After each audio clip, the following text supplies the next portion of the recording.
মিয়া জনগোষ্ঠীক অসমীয়া মূল সুঁতিৰ সৈতে একলগ কৰাৰ দায়িত্ব লৈছে এতিয়া ৰাইজৰ দলে। এই ঘোষণা কৰিলে সভাপতি অখিল গগৈয়ে। ৰাইজৰ দলক ভোট দিয়ক, আপোনালোকক অসমীয়াৰ মূল সুঁতিৰে একলগ কৰি দিম। ৰাইজৰ দলক ভোট দিয়ক, আমি আপোনালোকক অসমীয়া মূল সুঁতিৰ লগত একলগ। হয়, গোৱালপাৰা সংখ্যালঘু প্ৰধান এলেকা শিমলুবাৰীত সংখ্যালঘুলৈ এই প্ৰতিশ্ৰুতি অখিল গগৈৰ। ৰাইজৰ দলক ভোট দিয়ক, আমি আপোনালোকক অসমীয়া মূল সুঁতিৰ লগত একলগ কৰিম।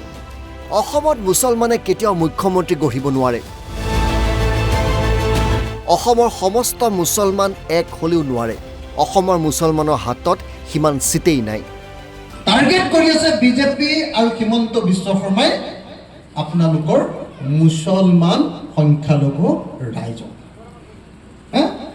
সকলো মানুহে জানে, মই আপোনালোকক সুধিব খুজিছোঁ চব দেই, বদৰুদ্দিন আজমল ডাঙৰীয়াই যদি গোটেই মুছলমানৰো ভোট পায়, বোলে অকল বদৰুদ্দিন আজমলক বোলে অকল মুছলমানে গোটেই মুছলমানে দিলে আৰু বাকী কাকো দিয়া নাই, তথাপিও বাৰু বদৰুদ্দিন আজমল ডাঙৰীয়াই কেতিয়াবা অসমৰ মুখ্যমন্ত্ৰী হ'ব পাৰিবনে? পাৰিব নেকি কওক? সিমানকেইখন চিটেই নাই অসমত যে মুছলমান গোটেই মুছলমান মানুহবিলাকে ভোট দি দিলেও অসমত চৰকাৰ গঠন কৰিব পৰাকৈ AIDFৰ কেতিয়াও শক্তি জীৱনত নহ'ব। মুছলমানে এতিয়া কেৱল মুছলমানক ভোট দি থাকিলে নহ'ব।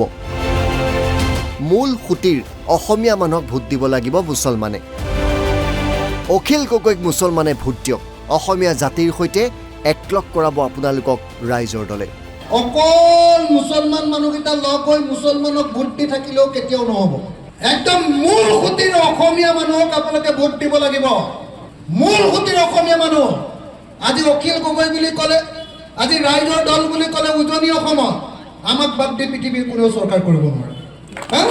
গতিকে ৰাইজৰ দলৰ প্ৰতি যদি আপোনালোকে অলপো যদি মৰম নেদেখুৱায়, তেতিয়াহ'লে আন যাকে ভোট নিদিয়ক লাগিলে আপোনালোকক সদায় বিদেশী বুলি কৈ থাকিব।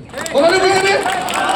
গতিকে একদম স্পষ্ট কথা মই আপোনালোকক ক'বলৈ আহিছোঁ, কোনো লোকদাক নোহোৱাকৈ আপোনালোকক ক'বলৈ আহিছোঁ, যদি সঁচাকৈ অসমৰ সংখ্যালঘু ৰাইজ শান্তিত থাকিব লাগে, অসমৰ সংখ্যালঘু ৰাইজে অসমীয়া জাতিৰ লগত সম্পূৰ্ণৰূপে একলগ হৈ যাব লাগে, কোনোদিন যদি সংখ্যালঘু ৰাইজে কেতিয়াও বিপদ আপদ নোহোৱাকৈ অসমত একদম স্বাধীন নাগৰিকৰ নিচিনা জীয়াই থাকিব লাগে, অসমৰ মূল সুঁতিৰ লগত যদি একেলগতে আগুৱাই যাব লাগে, তেতিয়াহ'লে আপোনালোকে কেৱল AIDFক নহয়, AIDFকতো ব্ৰহ্মপুত্ৰত দলিয়াবই লাগিব, লগতে আপোনালোকে অসমৰ মূল সুঁতিৰ ৰাজনৈতিক দলবিলাকৰ প্ৰতি সদিচ্ছা প্ৰদৰ্শন কৰিব লাগিব।